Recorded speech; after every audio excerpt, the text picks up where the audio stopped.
Hello, everyone, dear viewers of the channel.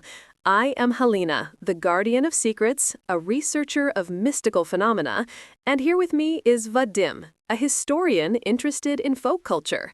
Today, we're delving into the heart of Ukrainian homes, exploring the ancient secrets of our house spirits, those mystical guardians of the hearth and home whose enduring legacy still echoes in our traditions.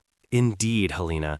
It's a fascinating topic, not just for its mystical allure, but also for what it tells us about the very foundations of Ukrainian domestic life and the psychological need for security and protection in times past.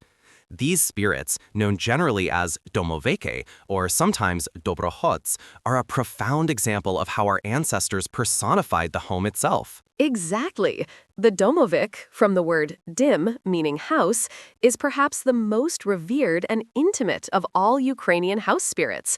They are the unseen masters, protectors, and sometimes even tricksters of the household.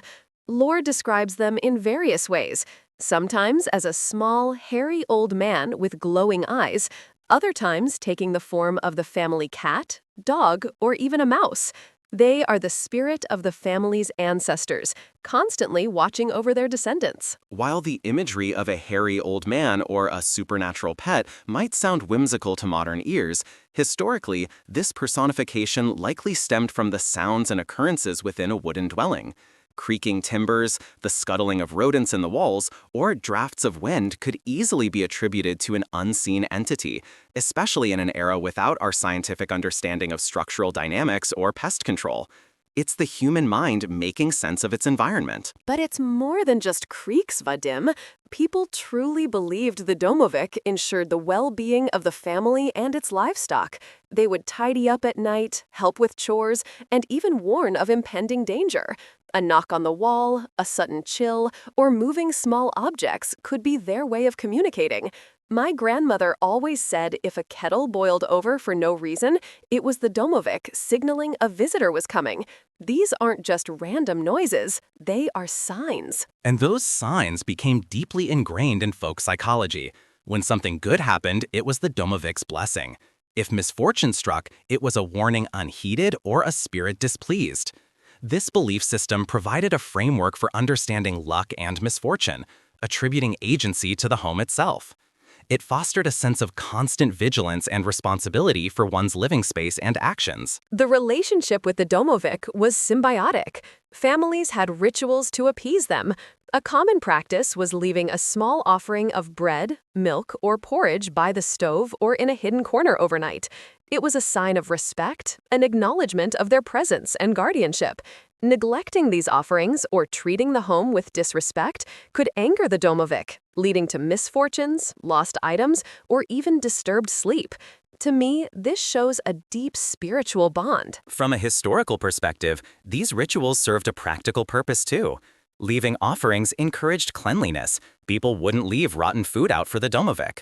The idea of respecting the master of the house subtly reinforced maintaining a tidy, orderly home, and the belief that a displeased Domovyk caused problems was an effective social control mechanism, encouraging good behavior, respect for property, and diligent household management among family members. The emotional connection is profound. Imagine living in a world where forces beyond your control often dictated your survival.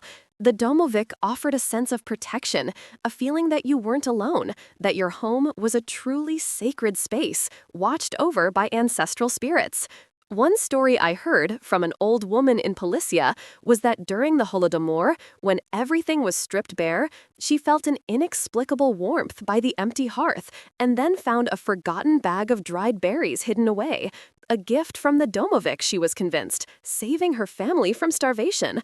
How do you rationalize that, Vadym? Such stories, Halyna, are powerful testaments to the human spirit's resilience and its ability to find hope and agency even in the direst circumstances. While I can't scientifically confirm a spirit hid berries, the belief itself provided immense psychological comfort and strength.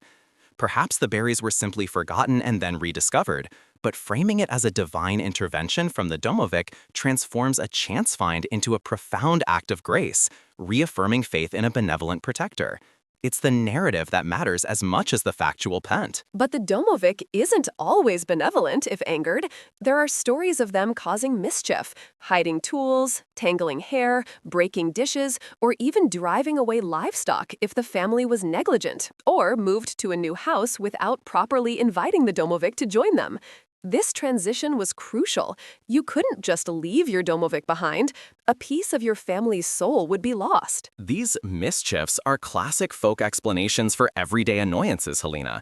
Lost items, minor accidents, these are common occurrences in any household. Attributing them to a mischievous Domovyk provides a narrative explanation, sometimes even a humorous one, rather than simply accepting them as random events or human error. As for moving, the ritual of carrying a loaf of bread or an old broom to invite the Domovyk to the new house served to maintain continuity and provide a sense of stability during a significant life change, preserving the family's identity and connection to its past. And what about the hearth itself? The physical hearth was considered the Domovyk's primary dwelling place, the epicenter of the home's energy. It was where food was cooked, warmth provided, and stories told. This sacred connection meant the hearth was never to be disrespected. Ash was often used in protective rituals. It really shows how deeply intertwined the physical structure of the home with its spiritual essence. Absolutely. The hearth, as the spiritual and physical center of the home, is almost universal across ancient cultures. It's the source of life, warmth, and sustenance. For the Domovyk to reside there makes perfect symbolic sense. This focus on the hearth reinforced the importance of the family unit, togetherness, and the sanctity of domestic life. These stories weren't just about spirits, they were about preserving the family, maintaining order, and fostering a sense of shared responsibility among family members. They represent the collective wisdom on how to live harmoniously. I believe these stories are more than just wisdom. They are a direct channel to our ancestors, to the collective unconscious of our people. Losing these legends, dismissing them as mere superstition, is akin to losing a part of our soul, severing the connection to what makes us uniquely Ukrainian. The belief in Domovyk instilled a sense of reverence for home, for family, and for the unseen forces that shape our lives. I agree that these stories are invaluable, Halyna, not for their literal truth, but for their profound cultural and historical significance. They are indeed a connection to our ancestors, but through the lens of their worldview, their struggles, and their attempts to make sense of the world. They reveal how a society developed codes of conduct, how it coped with the unknown, and how it reinforced values like diligence, respect, and community. The Domovyk, in this sense, is an embodiment of the home's accumulated history and the family's shared identity. So when you feel a sudden draft or hear a creak in the night, especially in an old house, perhaps don't rush to logical explanations first. Feel the presence. Acknowledge the ancient guardian who watches over you. Maybe leave a little treat by the stove tonight. It's about more than just belief. It's about reconnecting with our roots. If you're enjoying this journey into Ukrainian mysticism, please remember to hit that like button and subscribe to our channel for more untold stories. Or, when you hear those sounds, consider the architectural history of your home, the age of its timbers, or the natural settling of foundations. However, also consider the profound symbolism behind the belief that an unseen protector watches over your home. It's a reminder to care for your dwelling, to cherish your family, and to honor the legacy of those who built and lived in that space before you. Both perspectives offer a rich understanding of human experience. It's this beautiful duality, isn't it? The tangible and the ethereal blending to create the tapestry of our culture. The Domovyk is both a mystical entity that truly exists on another plane and a powerful symbol of the spiritual sanctity of home and family. It reminds us that our houses aren't just buildings, they are living entities with a spirit. And that, perhaps, is the true enduring legacy of the Domovyk. Whether you believe in a literal house spirit or view it as a cultural metaphor, the story of the Domovyk compels us to treat our homes with respect, to understand them as more than just shelter, but as repositories of memory, custodians of family heritage, and the very foundation of our identity. They are, in essence, the spirit of the Ukrainian home. So, as we conclude our deep dive into the guardians of the hearth, we encourage all of you to explore the hidden corners of your own homes, perhaps to even whisper a quiet "Dyakuyu" to the unseen presence that keeps watch. Tell us in the comments below, do you believe in house spirits? Have you ever had an unexplainable experience in your home? We love hearing your stories. Your engagement helps us bring these ancient tales back to life.